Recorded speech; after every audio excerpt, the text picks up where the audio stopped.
Hello, welcome to the European Open Briefing for Friday, March the 16th. I'm Rafi Barajan, currency analyst at XM.com, and we're going to be taking a look at the latest developments in the currency markets today.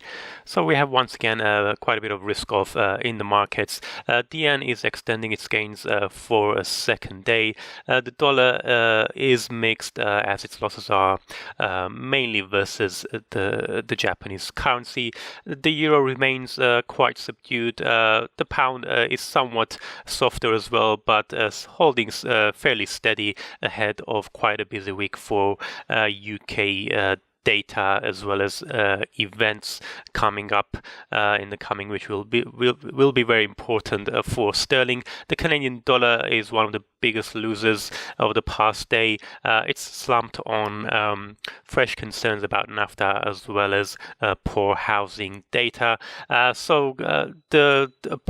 If we forget about the current political uncertainty that's weighing on the markets, the focus is steadily shifting towards central bank meetings coming up. We've got the FOMC meeting, the Fed's March policy meeting on Wednesday. The Bank of England meets on Thursday. We also have the Reserve Bank of New Zealand also having a central bank meeting on Thursday. So let's take a quick look at the markets. We can see the dollar is down, the dollar index and dollar yen were both down. The euro has managed to crawl up slightly at the start of European trading.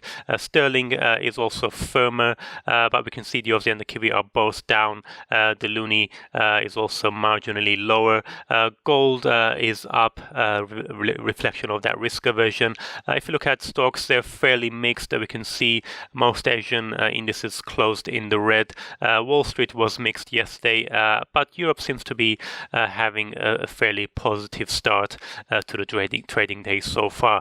If we start now with dollar yen, we can see the steady decline of the past week. It's now heading back towards that 16 months low we had earlier this month of 105.24. It's currently trading around 105.70. If we look at the gold, though, in purple here in the chart, we can see that we haven't seen any big moves in gold prices despite all the political events that have been driving the Forex markets over the past few days. It actually fell yesterday. Before now it's starting to edge outwards, currently trading around $1,318 an ounce.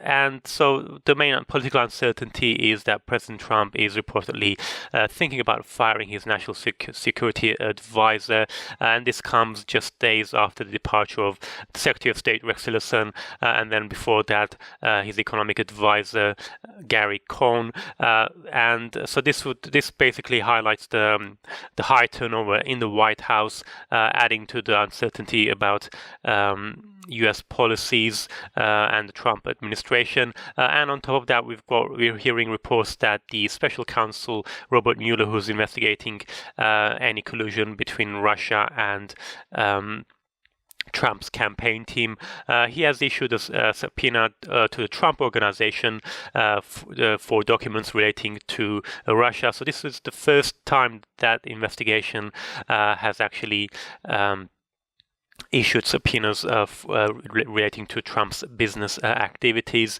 and this could be something that could escalate into something much more serious of the coming days. And on top of that, we have now a fresh political scandal in Japan involving the Prime Minister Shinzo Abe. It relates to the cover-up over sale of a plot of land, public land, by the finance ministry.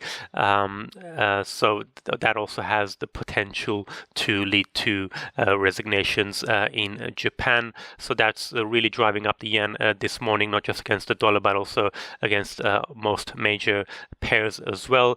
The dollar, though, yesterday didn't do too badly. In fact, the dollar index closed up by 0.5%.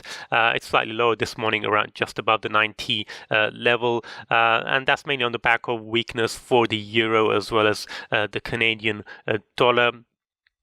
And also, as we go into next week to the next week's Fed meeting, it is expected that the Fed will raise rates by 0.25 percentage points, and so that those expectations are supporting the greenback. The Fed will also be publishing its latest dot plot chart, which will give a clue about the pace of future rate hikes. If you look at the data we've seen this week, it's been fairly mixed. Inflation and retail sales numbers didn't do much to add to the urgency for more aggressive rate hikes. But yesterday's weekly jobless claims fell back towards February's near 50-year low. And survey data this week also points to rising wage pressures. But the crucial factor will be whether or not the Fed will signal faster rate hikes next week. If we move on to European currencies, we can see the euro continues to drift lower. So it's the euro got a major setback by Mario Draghi this week when he once again sounded very dovish. So investors appear to be finally adjusting their expectations to the ECB only exiting its QE program only very gradually. The 1.23 level is once again being tested. Since late yesterday. The pound, though, although it is slightly off this morning, from overnight rather, it had come close to reaching the 1.40 level. It is holding fairly steady over the past week. In fact, it's set to end the week around 0.7% firmer against the US dollar. So we've got the EU summit coming up next week. So this EU leaders will be deciding then whether or not to approve a transition deal with the UK. So that had early in the week boosted sterling, but yesterday there were some reports that there appears to be some complications with the Irish border issue, and so that has the potential to derail an agreement on a transition deal. Also next week we've got the Bank of England policy meeting on Thursday, as well as very important data on inflation, jobs and retail sales. So it looks like it's going to be could be volatile week for sterling. If we move on to the Canadian dollar now, we can see the Canadian loonie itself has been quite volatile over the past couple of weeks.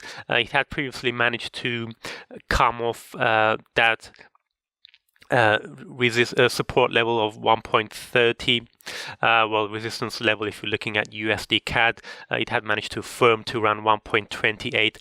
Now it's broken above the 1.30 level. It touched an 8.5 months low of 1.3071 to the US dollar. This renewed weakness comes after the Bank of Canada Governor Stephen Poloz sounded very dovish earlier this week, and his view was reinforced by poor housing data out of Canada yesterday, which showed new home sales plunged in February.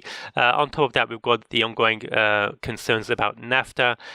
There had been some optimism building about the renegotiation of the NAFTA agreement, but yesterday President Trump dashed that optimism by claiming that the US has a trade deficit rather than not a surplus with Canada. So he appears to be picking a fight with Canada over the issue, so suggesting that the US is still planning on taking a tough line in those talks. But for the rest of the day, it's going to be fairly quiet. We've got Eurozone final inflation numbers coming up for February. No revision is expected there. We're going to have US building permits, housing starts, and industrial output numbers, as well as Canadian manufacturing production figures, and the University of Michigan consumer sentiment, the preliminary reading for March out of the US as well. That's it for me. Thank you very much for watching, and have a great day.